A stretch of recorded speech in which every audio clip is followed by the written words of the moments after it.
is looking towards an understanding of the basal evolution of Violaceae from an anatomical and morphological perspective. What I wanted to see is that looking at the Violaceae family, it's a predominantly tropical family that contains 23 genera and more than 900 species. Most of the studies have been made on Viola, that it's derived, so it's not well done to polarize all the characters to understand the evolution of this family. So what I wanted to look is to see, in working from the basal clades, Fusispermum and Rinorea sensu stricto, and a clade that's called Rinorea apiculata clade, to see how the characters are related and support the phylogenetic study done before. So what my fieldwork was done in Costa Rica, Colombia, Peru, and Bolivia.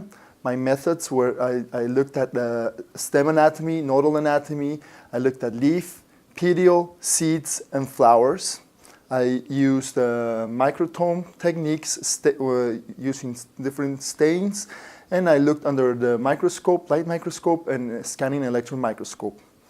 What I was able to see was in the stem, I found a very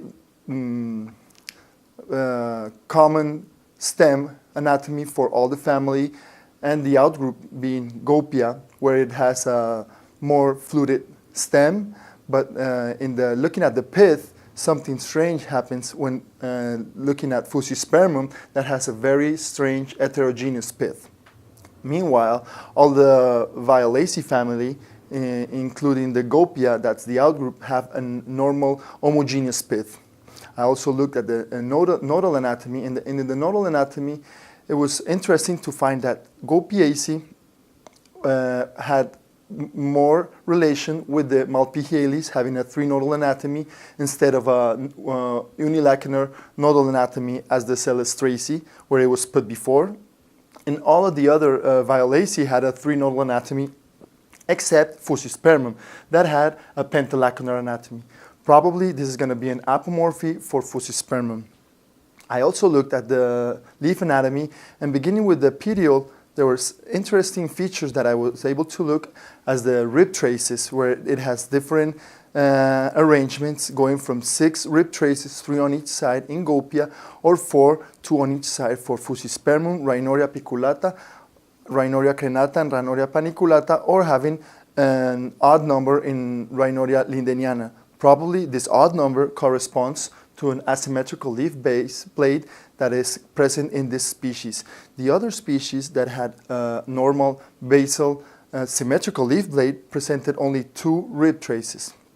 I looked at midribs in all species, and it was interesting to see the complex of the midrib on Goupiaceae and Fusispermum, and in all the Rinoreas, it was not as complex as these other 2 genera. I looked at the leaf anatomy, and especially the mesophyll and the epidermis. I found that for all of the species, there was a unicellular epidermis, and only for Rinorea apiculata, there was a 2-layer of cells for the epidermis. Looking at the palisade tissue, for the basal clades, Fusispermum and Goupiaceae had a well-organized palisade tissue, and that probably this has to do with the ecology of those 2 species. And on the other hand, the Rinorea sensu stricto, and Rinorea apiculata, all of them shared that had a not well-organized palisade tissue. I also looked at cuticles, and cuticles were informative at a species level, so it does not have a lot of relations in